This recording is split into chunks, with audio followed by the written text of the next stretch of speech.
Assalamualaikum warahmatullahi wabarakatuh. Saya Sika Syefiani dari kelas 11 AKL 1. Terima kasih telah menyempatkan diri untuk menonton video ini. Semoga kita senantiasa diberi kesehatan serta keselamatan. Nah, pada kesempatan kali ini saya akan mempresentasikan sebuah materi tentang syarat mendirikan usaha untuk memenuhi tugas mata pelajaran produk kreatif dan kewirausahaan. Materi kali ini yang akan kita bahas adalah syarat mendirikan usaha. Kira-kira apa aja sih syaratnya dan bagaimana cara memenuhi persyaratannya? Kita lanjut. Untuk memenuhi syarat-syarat dalam mendirikan suatu bentuk usaha antara lain dapat dilakukan dengan membuat dokumen-dokumen pendirian. Nah, dalam memenuhi persyaratan ini, perusahaan yang diharuskan memenuhi izin adalah perusahaan yang berbadan hukum serta UKM yang telah menetap. Pengecualiannya adalah usaha kecil yang modalnya di bawah 5 juta serta pedagang kecil keliling.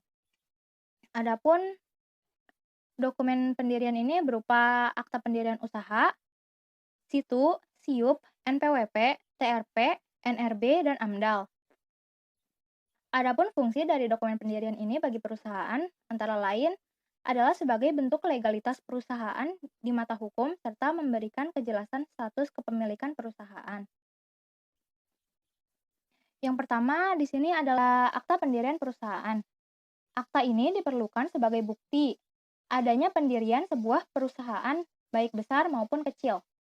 Dengan akta pendirian ini, pemilik menjadi lebih mudah melakukan kerjasama dengan berbagai instansi.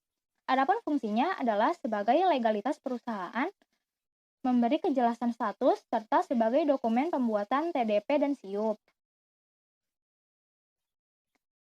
Adapun dokumen yang diperlukan dalam pembuatan akta pendirian ini, ada dokumen fotokopi KTP yang dimiliki oleh pendiri perusahaan, fotokopi KK, orang yang menjadi penanggung jawab, pas foto penanggung jawab, fotokopi PBB di tahun terakhir, fotokopi surat kontrak perusahaan, fotokopi surat keterangan domisili perusahaan, serta foto kantor perusahaan.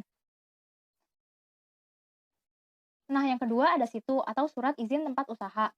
Nah, situ ini berkaitan dengan izin di mana tempat usaha tersebut didirikan. Jadi, situ merupakan perwujudan dari kesetujuan masyarakat sekitar atas kegiatan usaha yang beroperasi di tempat tersebut. Syarat utamanya adalah tidak adanya pencemaran dari usaha yang dijalankan. Situ juga memiliki masa berlaku, yakni 3 tahun 1 bulan. Jadi sebelum masa berlaku tersebut habis, pengelola harus memperpanjang situ.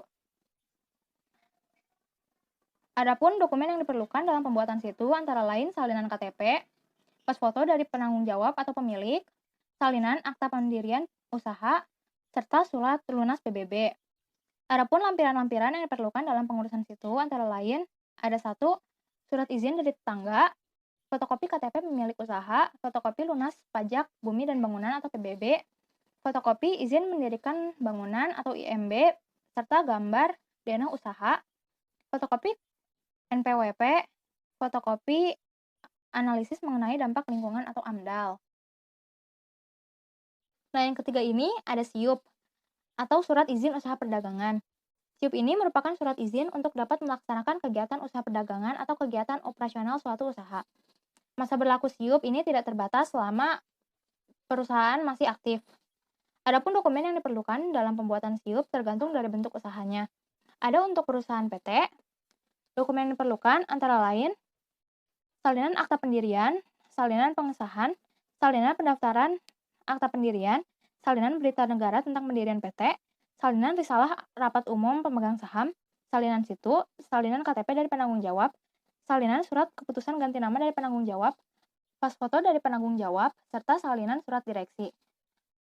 Selanjutnya, ada untuk perusahaan yang berbentuk firma, dokumen yang diperlukan antara lain salinan akta pendirian, salinan surat tentang pendaftaran akta pendirian, salinan berita negara tentang pendirian firma, salinan surat keterangan situ, salinan KTP dari penanggung jawab atau pemilik, salinan surat keputusan ganti nama dari penanggung jawab atau pemilik, serta pas foto dari penanggung jawab atau pemilik. Kemudian lagi, untuk perusahaan yang berbentuk TV, dokumen yang diperlukan antara lain salinan akta pendirian, salinan surat tentang pendirian, salinan surat tentang pendaftaran akta pendirian, salinan berita negara tentang pendirian CV yang bersangkutan, serta salinan surat keterangan situ. Selanjutnya, untuk perusahaan yang berbentuk perorangan, dokumen yang diperlukan antara lain salinan KTP dari pemilik, salinan surat keterangan situ, serta pas foto dari penanggung jawab atau pemilik. Dan lagi, untuk perusahaan berbentuk koperasi,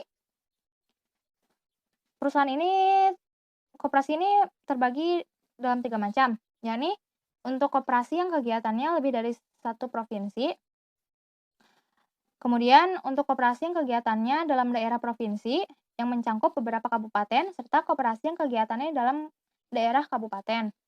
Selanjutnya, untuk jenis perusahaan yang berbentuk perseroan atau persero, dokumen yang dibutuhkan antara lain salinan peraturan pemerintah tentang penyertaan modal, salinan keputusan Menteri Keuangan, salinan akta notaris tentang pendirian perusahaan perseroan, salinan surat pengesahan anggaran dasar, salinan berita negara tentang pendirian perusahaan perseroan yang bersangkutan, serta salinan surat tentang pendaftaran akta pendirian perusahaan.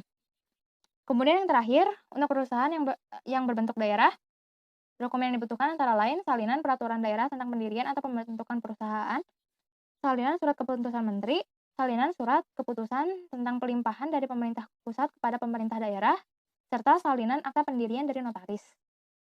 Nah, yang keempat ini ada NPWP atau nomor pokok wajib pajak. NPWP ini digunakan sebagai identitas perpajakan bagi perusahaan dalam melaksanakan hak dan kewajibannya dalam perpajakan. Adapun fungsi NPWP adalah untuk mengetahui identitas wajib pajak, serta untuk menjaga ketertiban dalam pembayaran pajak dan sebagai sarana penguatan administrasi perpajakan. Adapun cara pendaftaran NPWP adalah dengan datang ke KPP setempat, ataupun bisa juga dilakukan dengan cara online. Serta dokumen yang diperlukan dalam pembuatan NPWP antara lain ada fotokopi akta pendirian perusahaan, fotokopi situ, fotokopi KTP, KK, atau paspor pengurus, fotokopi kartu NPWP pusat jika perusahaan merupakan perusahaan cabang, serta surat kuasa. Yang kelima adalah TRP atau tanda register perusahaan. Nah, TRP ini merupakan tanda bukti bahwa sebuah kegiatan usaha telah terdaftar di instansi yang berwenang. Masa berlakunya adalah 5 tahun 3 bulan. Jadi sebelum masa berlaku habis, pengelola wajib melaporkannya kembali dan memperbaruinya di kantor Departemen Perdagangan Pemerintahan Daerah tingkat 2. Adapun dokumen yang diperlukan dalam pembuatan TRP antara lain fotokopi KTP penanggung jawab atau pemilik, fotokopi akta pendirian perusahaan, fotokopi situ, serta fotokopi NPWP. Yang keenam ini ada NRB atau nomor rekening bank. Nah, nomor rekening bank ini adalah nomor rekening atas nama perusahaan yang akan digunakan sebagai alamat penyetoran modal awal dan transaksi hasil usaha.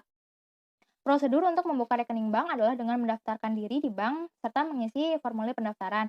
Adapun dokumen yang diperlukan dalam pembuatan nomor rekening bank ini ada fotokopi KTP atau SIM milik penanggung jawab atau milik pemilik, kartu contoh tanda tangan pimpinan perusahaan dan bendahara, tanda setoran, serta lembar pemberitahuan setoran.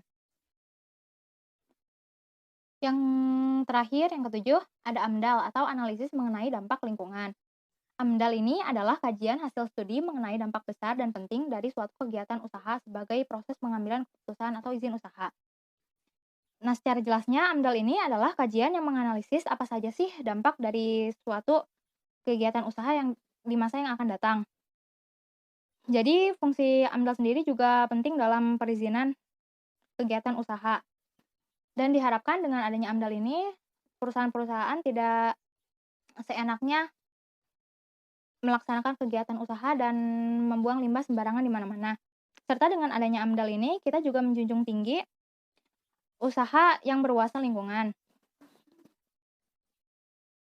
Adapun dokumen yang diperlukan dalam memeriksa AMDAL antara lain ada fotokopi KTP perusahaan, fotokopi akta pendirian perusahaan, fotokopi situ, fotokopi NPWP, fotokopi NRP, fotokopi denah, gambar, serta lokasi perusahaan yang menimbulkan dampak. Saya kira saya cukupkan pembahasan materi kali ini. Demikian dari saya, kurang lebihnya mohon maaf. Wassalamualaikum warahmatullahi wabarakatuh.